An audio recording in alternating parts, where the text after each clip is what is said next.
Thank you for your time and that very gracious welcome. I know I, for one, I'm keeping my fingers crossed on that $25 voucher. I'd just like to say, just to kick off, you know, just from our point of view in FenestraPro, we've been working very hard over the last couple of years to add some, you know, really great firms to our user base, whether that be firms through our partners with you guys at Applied Software across the United States, or like you said, some of the leading firms globally. And for us, every user is really important, you know, for feedback, for dialogue, for, you know, the substantiation of ideas, etc. And any of our users will tell you that they always have, you know, that direct line to us here in Dublin for any issues, suggestions, questions, etc. We were very fortunate that one of our really early adopters was, like, in my opinion, one of the best firms out there at the moment, Adrian Smith and Gordon Gill in Chicago. And I know from building a relationship with these guys that they're cutting edge, they're technology savvy, and most of all, they're brilliant designers, you know. We've built up a really good core user group in Smith & Gill, and none more so than Natalia, who, you know, has very much led the charge for us using FenestraPro from day one. And we would see her very much as a champion of our product. She's a, you know, really methodical designer, and I can genuinely say that we're lucky to have her here today, you know. So hi Natalia, how are you? You know, look forward to seeing a couple of your slides and you know, discussing your workflow. Thank you, Simon. Thank you very much for that introduction. Let me see if I can pull my slides here. Okay. Okay, so it seems like it's working. So hi everyone, thanks so much for joining us today. My name is Natalia. I'm a building science specialist with Adrian Smith and Gordon Gill Architecture in Chicago. And today I want to share some of our experiences using building simulation tools like FenestraPro to inform design decisions early on the design process, and how these building performance predictions can help us inform the architecture and improve the outcome of our projects. So you're probably aware that in the past few years, simulation tools have evolved significantly and have become more and more intuitive and more integrated with architectural software, and are helping basically redesign the methods and the workflows of current design practices, where different aspects of a project, like shading, like daylight, like energy, can be tested and simulated and studied from the very early stages of the design. When used during early stages of the design process, building performance simulation tools can help a lot in studying building characteristics such as thermal performance, daylight, visual comfort, indoor environmental quality, renewable energy potential, and many others. During the early stages of design, when our ability to have a positive impact and add value to the project is large at virtually very little or no cost. It of course hasn't always been like this. In the past, the traditional workflow approach to design was largely based on the designer's own experience from previous projects and assumptions mostly, which a lot of the times were oversimplified and somewhat inaccurate. Then engineers would meet with the architect and make some calculations based on rule of thumbs, which a lot of the times resulted in oversized and inefficient energy consuming systems. In large part, architecture and engineering were separate practices until fairly recently, I would say, and simulation tools for energy modeling were typically used very late in the design process to demonstrate compliance with code or a specific rating system.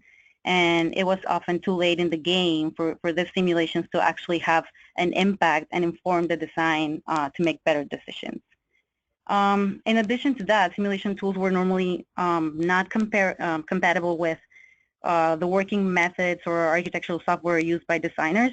So going back and forth between different software was very time-consuming, costly, and even complex. So this traditional method limited the scope and restricted the opportunities to explore and expand the amount of innovative design options for projects. And well, it is true that modeling will rarely predict the actual building energy use. It can definitely be used to compare alternatives and explore many different options to make more informed design decisions. And one of the reasons why simulated performance will most of the time vary from the actual performance of the building is due to the complex interaction of parameters such as climate, building form, materials, program, occupant behavior, construction quality, and many, many others. But luckily, in more recent years, thermal simulation tools have become easier to use, have become more intuitive, and more reliable to handle this complex interactions. They have basically become so accessible to all team members and stakeholders, and so flexible that now designers can even begin to analyze conceptual masses within hours, from sketching their ideas. Simulation tools have basically started to become an integral part of the design process, since they can help investigate more options in a quickly, more cost-effectively, and more reliable way. So why is it important to quantify the performance of our design options? Even though energy efficiency and the environmental impacts of our buildings is a global concern, this is something that has not been typically quantified early during the conceptual design. Conceptual design is a lot of the times driven by aesthetic considerations alone, so potential opportunities for having an impact in the performance of the design are missed. So as a first step, passive design strategies are always required to achieving a low energy building design. This passive design strategies can include shading elements, for example, to protect from solar radiation, response building orientation and site, thermal properties of the construction materials, use of daylight and natural ventilation, and many, many others. And passive design strategies are so important because their cost in relation to the benefit on energy efficiency is most of the time minimal. So it should always be a first approach to the use, or to the use of strategies to reduce the energy of our buildings. So for a lot of our projects, we always aim to establish early in the design process meaningful performance and sustainability targets for the overall project. We normally try to have a broader sustainability perspective and look at all of the aspects that make a project truly sustainable. For example, these are some of the categories for which we normally establish sustainability targets. In terms of, for example, the quality of living, we push for our projects to have access to open public spaces and other services and amenities. We focus on designing spaces with a high quality work environment where users can have access to natural daylight and views to the exterior. In terms of health, we try to provide access to things like organic food, workout spaces. We also promote the use of an infrastructure for clean public transport modes. Also, in terms of energy, we try to perform simulation and analysis from pretty much the conceptual phases of the design in order to reduce the energy consumption in buildings and promote the use of clean, renewable energy sources. We also look at other categories like water, materials, waste, carbon, and you get the idea. In particular, some of the most challenging targets to achieve, and more now, given the continuously evolving energy codes and rating systems, are daylight and energy targets, mostly because it requires a careful balancing exercise between maximizing daylight while minimizing the energy consumption of the building. For example, for most of our projects for daylight, our target would typically require a daylight autonomy of 300 lux for 50% of the occupied time for 75% of the floor area, which is typically a higher requirement than most guidelines and rating systems would do.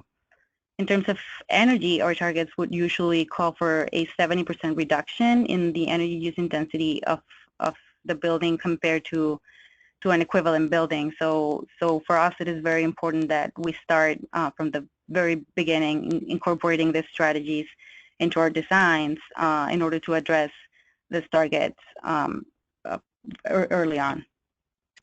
Simon here in Italia. I'm really interested in like your approach that, you know, the passive design strategies first, then moving on to the, you know, advanced technology and into renewables, you know, and exactly for that reason, because I suppose the passive elements of the facade is where we can have, you know, really huge impacts at that early stage. Later on, it becomes more and more difficult to, you know, for technology to sort of address those shortcomings, you know, which can very often lead to that, as we would say, you know, compromising the aesthetic of the design. In other words, we're having to reduce, you know, the amount of glazing or apply shading devices or, you know, change the type of glass or whatever that may be. So very much, you know, looking at these passive elements at an early stage, I think can give us really good visibility down the line with regards to our aesthetic, you know? Absolutely, yeah, I absolutely agree. Every move that we make early in the design process in terms of passive strategies are going to have a huge impact down the road, and are going to obviously have an impact on the sizing of our mechanical systems and even the renewable energy requirements if that is part of the project. So for sure, design strategies are always a given first step in the design process. I agree. And so, well, if those targets that I mentioned before were not challenging enough, a lot of our projects are located on places with extreme climate conditions. For example, these charts in particular are showing typical weather data for Dubai, where one of our most current projects is located. And well, needless to say, Dubai it's a fairly challenging place to design a high-performing building, mostly because it has a high solar radiation and extreme summer temperatures that can even range from 100 to 105 Fahrenheit degrees. So as you know, well, solar radiation introduces passive solar heat gain, which can be very unfavorable in cooling dominated climates like this one. So like I said earlier, simulation tools like FenestraPro allow us to start with performance analysis basically as soon as we start conceptualizing the design, which is awesome for us. This is an example of one of the many possible methods that we can study, and with FenestraPro, it's been really, really easy to start forecasting thermal loads and daylight and start tweaking those, you know, all the parameters involved in order to improve the performance for every facade based on its orientation and climate and in context very early on the design process. Another of the greatest advantages of tools like this is that we, like all of the information that we create throughout those first conceptual exercises can actually be kept stored within the BIM model. Something that didn't happen with tools before, that, you know, where you had to like move back and forth between one tool and the other, and they can be carried through the design phases instead of being like thrown away and kind of like left forgotten. So in order to be able to react to the site conditions and inform our design based on performance, for us an important first step is to understand the solar loads in our baseline conceptual mass, so that's normally our starting point, and then run as many iterations as possible to test different strategies. Once we understand the total thermal performance and characteristics required for each facade, we can then approach each facade differently and evaluate different strategies, for example, wall and glazing material properties, shading elements, glazing to wall ratio, and many, many others. In a climate like Dubai, it's pretty straightforward that one of the main strategies should be trying to minimize as much as possible the incident solar radiation and the heat transfer through the envelope. But then we also need to be very careful when we look at daylight. We need to make sure that by shading our building, we're still letting or allowing for high quality daylight for the spaces. So there's definitely a balance. There has to be a balance and an optimization between all of the facade elements that have an impact on the parameters. So by studying different interactions, we can investigate building design options and their effect on thermal loads and daylight simultaneously. Different facades will normally require different treatments based on their orientation and site conditions. For example, east, west, and south facades will normally require more shading and more protection, while a north facade will typically allow for more flexibility for glazing amount and maximize the diffuse daylight. In this particular case, we investigated the effects of different glass properties, which included variations of U values for example, for double and triple IGUs, solar heat gain coefficients, visual transmittance, and that was our first step to reduce the thermal transfer through the envelope to control the solar loads. Another thing that we looked at was fine-tuning the amount of glazing for each facade. Some facades are going to be allowed, if we can say that, to have more glazing than others based on their solar loads. So being able to understand that with a simple analysis way in advance in the design process makes it so much easier and the whole process a lot more streamlined. And of course, there are always going to be times when the form cannot necessarily follow the performance. For example, some facades are required to have more or less glazing based on the program, based on preferred views to the exterior, based on site constraints, and many other factors. But we can always explore trade-off options to kind of compensate for that solar load change. For one of our projects in Dubai, for example, the south facade required a generous amount of glass based on side views.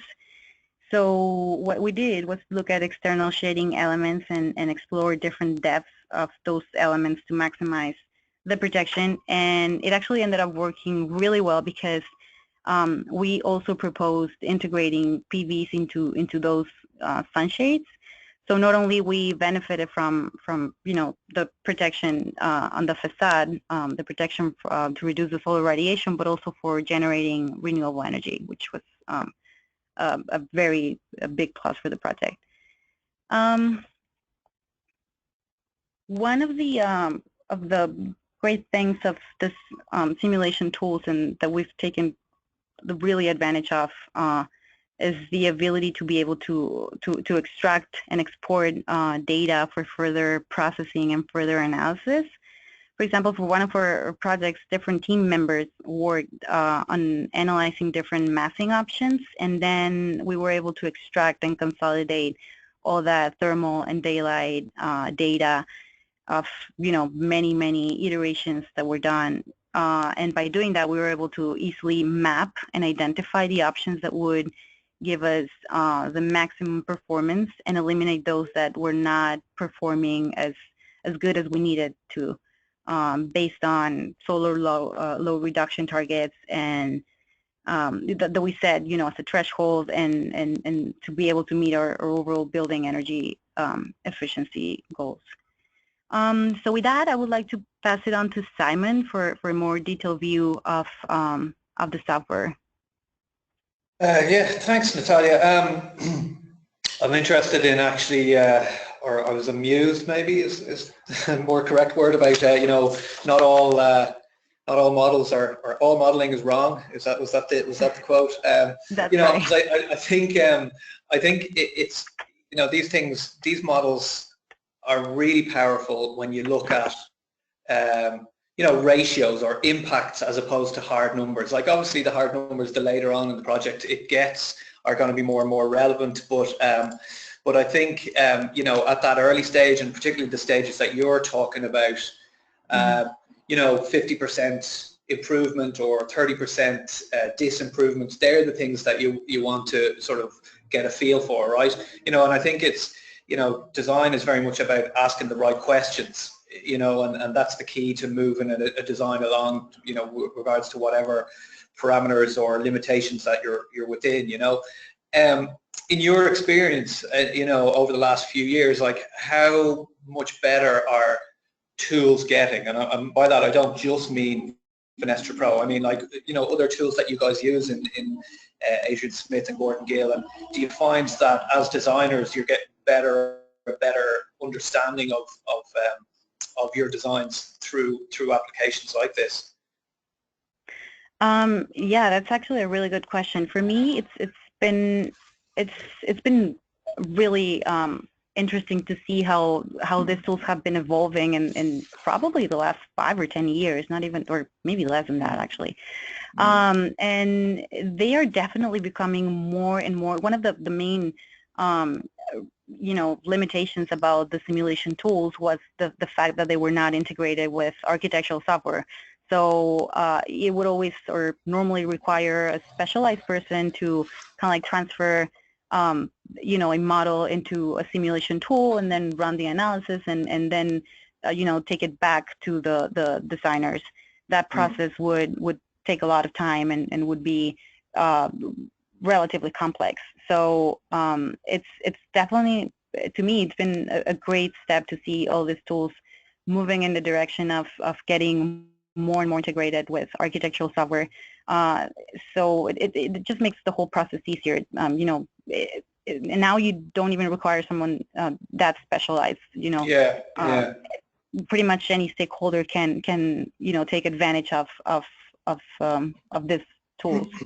Well, I think that's a really good point, because you know, you're very much an energy specialist, and you know, and you have a really good grasp of that, the complexities around that, you know. But we've, as you know, we've developed FenestraPro in such a way that it's intuitive for everyone, and for, you know, designers at whatever stage in the project to get a grasp on. And you know, we've tried to strip away the complexities associated with that deeper diving energy analysis software, you know. Right. So, you know, and as those complexities that are so often found in other applications, but also we've tried to embed it within Revit to avoid that requirement to have to go and learn a new platform, or, you know, be a specialist in Energy Plus or whatever that may be, you know. We would very much see FenestraPro as a design tool, as opposed to an analysis tool, in that it sits on Revit, it's very dynamic, it's easy to use, you don't need to be an expert or, you know, a specialist or an energy model or whatever, you know. And as you've run through really well there with that particular project, you know, we can very much get an early look at the implications of our design decisions, or, you know, if not those kind of hard numbers, well then at that really early stage, the feasibility of how to achieve our designs, or the direction that our designs are going, you know. Correct.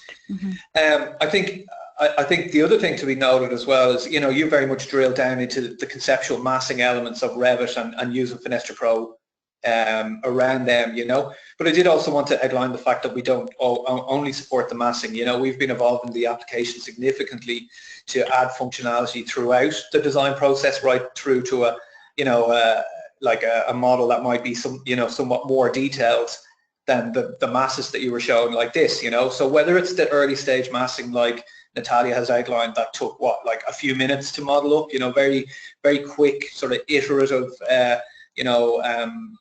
pliable models, through the, you know, the initial detail stages where you might be creating let's call it a base building, or, you know, shell and core with, you know, outline Revit families, or that later stage Revit model where it's fully populated with, you know, families, whether it be walling elements, shading devices, you know, all the wall build-ups and roofs, etc., you know, with inherent performance values, whether, you know, thermal performances, solar heat gain coefficients, etc.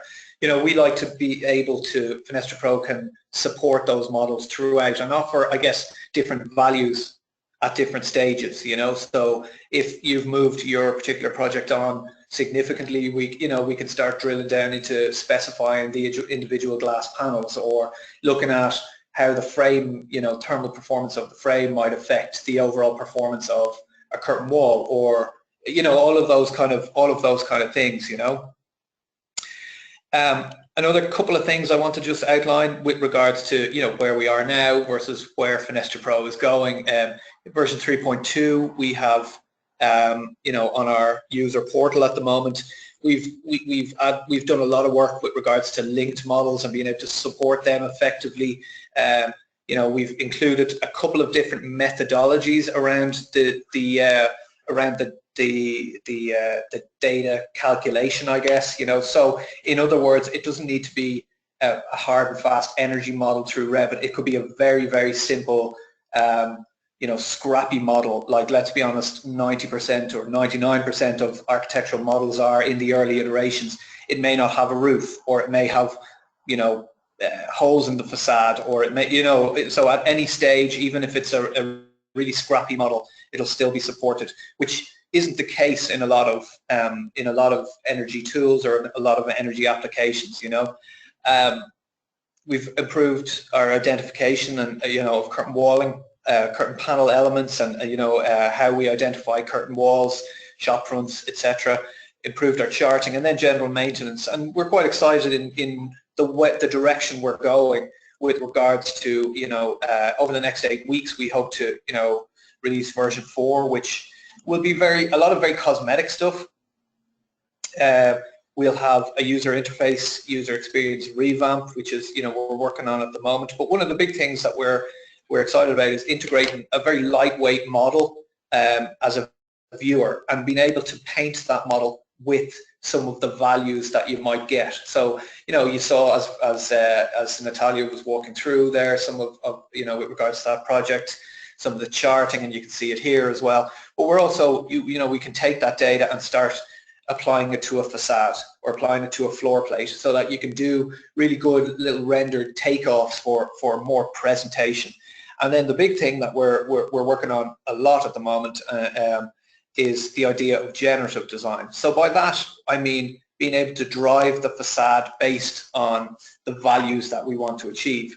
And while this may not be, you know, a purely architectural, you know, it may turn the architectural design on its head somewhat, I think it's a really interesting concept, in that, if I can just get this video to play, in that, my video won't play, of course, technical problems, but in that, let me see if I have it on my desktop. Sorry, I know this is very unprofessional of me, but I did want to kind of show you this.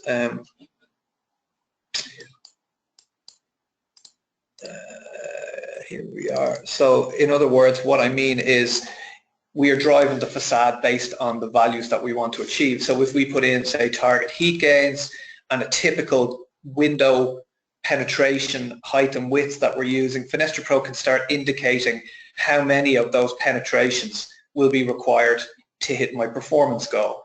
And then from that, at that point, we can start changing parameters. So we could start saying, well, I don't want 16 penetrations, I want 12, or I want more or less, or I could start changing the size of my my openings, for example, and you know, and always achieve that target that I'm trying to achieve, whether that be heat gain or daylighting or even thermal performance, say for a curtain wall system. When you're happy with that, then you could drop in the family, and those, you know, those Revit windows then will drop in accordingly. So there's quite a lot of good applications of this with regards to you know, driving, say, daylighting design for a classroom, or, you know, thermal performance for an overall curtain system, for example. You know, what you've seen there is a very, you know, early you know, video just regarding the concept of it.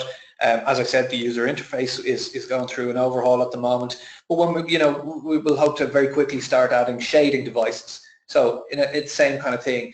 How deep does my shading device have to be to achieve a known daylight performance, but also a maximum solar heat gain coefficient, or sorry, solar load internally, or what, you know, there's a number of ways of coming at this. And, you know, I like to use, and maybe some of you have already heard me say this, I'm sure you have, that I like to use the analogy of it's like a GPS system, whereby I'm here, I want to get there, and I could go in a straight line, or every time I turn and make different changes to, you know, my design responses, FenestraPro will always, you know, recalculate to get me where I want to get to, you know.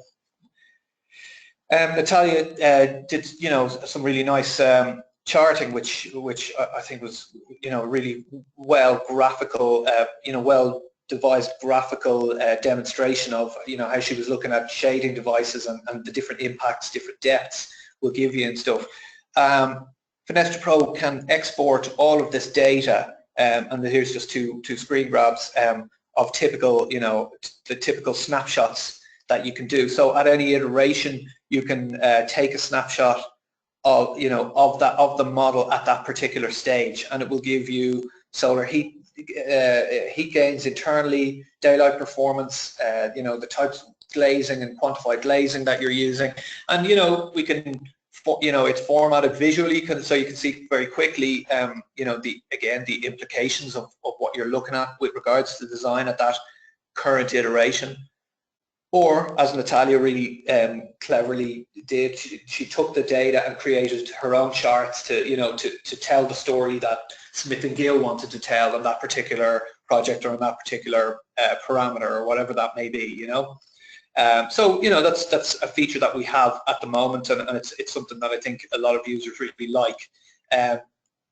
You know, we're improving that. We're applying it to different Excel formats. We're inputting images into it and summary sheets and stuff like that, you know. So I think it's a very valuable tool. That kind of just covers off what I wanted to run through, just with regards to what we are doing, what, you know, where we are and where we're going. I suppose Elisa or Amy, if there's been any questions particularly for Natalia, you know, it might be a good opportunity to run through them now. Yes, I do have a question here for Natalia. Just pull that up. As software applications become more intuitive, who would you say is responsible for carrying out energy modeling, or at least the use of dynamic design tools? Is it the specialist or all architects? Yeah, that's actually a very interesting question, and I think that simulation tools have become more intuitive and more accessible, as I mentioned before, more integrated, you know, with architectural software and easier to use. That's another important aspect. Designers are becoming more and more interested, I would say, and involved in using them and understanding the performance of their designs. The fact that, you know, architects are you know, not only the specialists are using these tools early in the design process, it's, in my experience, is definitely bringing a positive result, you know, in the overall performance of the projects that we're working on. Excellent, and that's really helpful to know. Simon, there's a question here for you. How will generative design affect FenestraPro and the architect's workflow?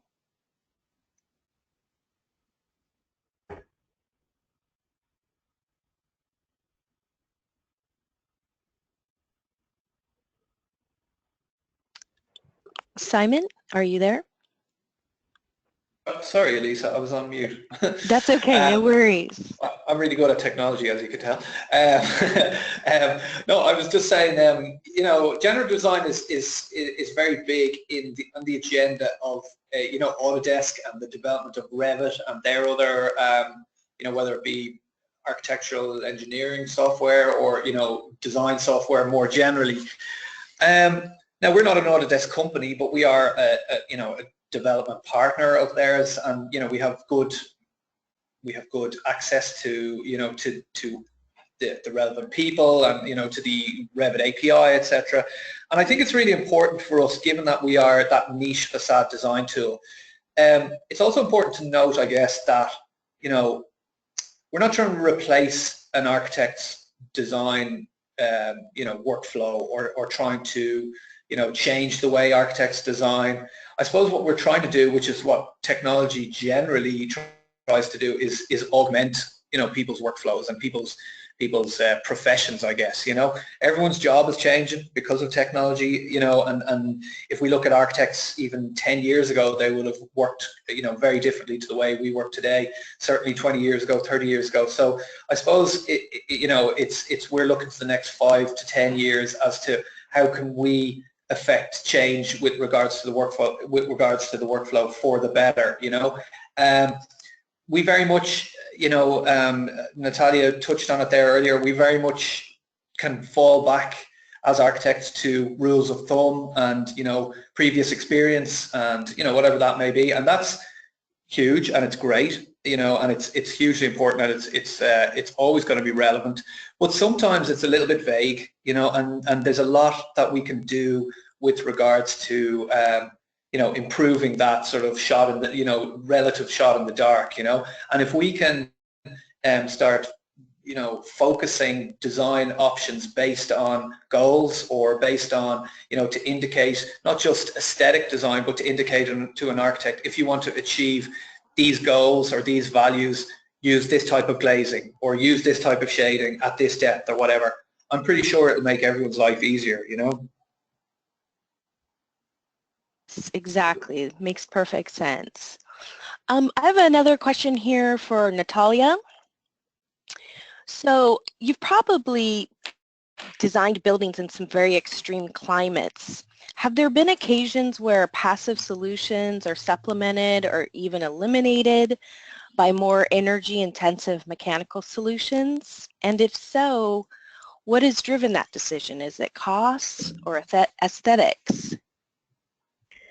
As a first approach, we always try as much as we can to test passive design strategies to bring the need of energy use in the buildings as low as possible. However, yes, there are always going to be restrictions. For example, something as simple as the building orientation is not all the times decided by the environmental conditions. Sometimes there are site constraints, context, or program constraints that we need to account for. Cost is definitely another important factor. Sometimes projects, may or may not have a budget for some of the strategies that we look at. Triple glazing, for example, is something that a lot of the time gets, asked or value engineer, I guess. And so, but exactly for these reasons, I think it is important that we develop many options and, design iterations so that everything's on the table and everything can be considered and studied from the beginning, so that we know, early in the process what strategies can actually be considered and carried through with throughout the design, and what strategies would require a different solution, for example. Gotcha. Thank you so much for those remarks.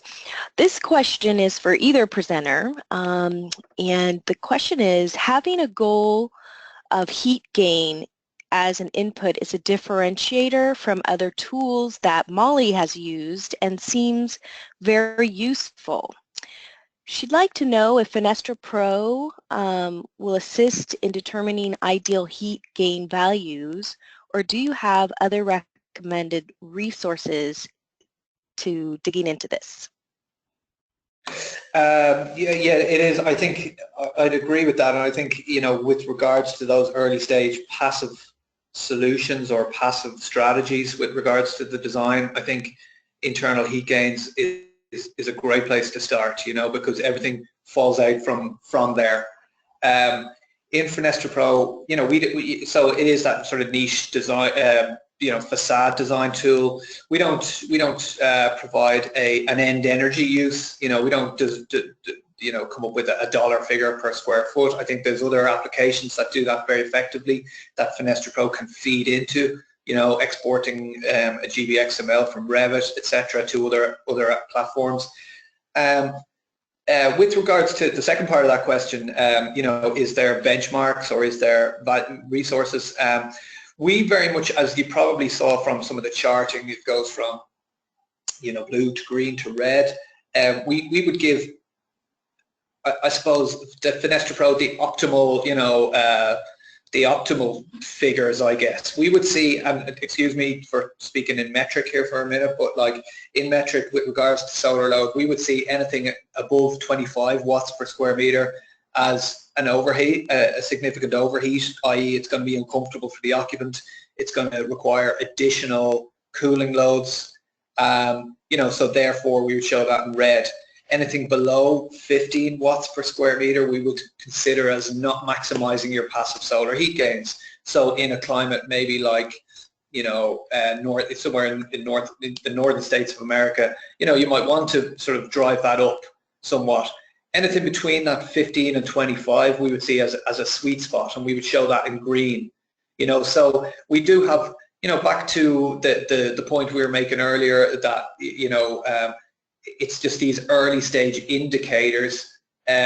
We do very much just show benchmarks with regards to, you know, good, bad, maybe about right. But I think it's down to the designer and then their engagement thereafter with mechanical engineers, or, you know, even facade consultants or the energy designers and energy analysts that may come in on a project to start driving those numbers a little bit harder as to what is good, bad, or indifferent. You know, in other words, you might have a particular space that there's very, very low passive solar heat gains, but that might be good because it might be full of, I don't know, you know, servers or whatever that may be. You know, so there may be a requirement to keep it low, or it may be very, very high, but that might be a good thing for another reason. You know, so I think it's you know, we're giving values and we're giving indicators, but we're not going to benchmark it against anything individually. Now that's just for heat gain.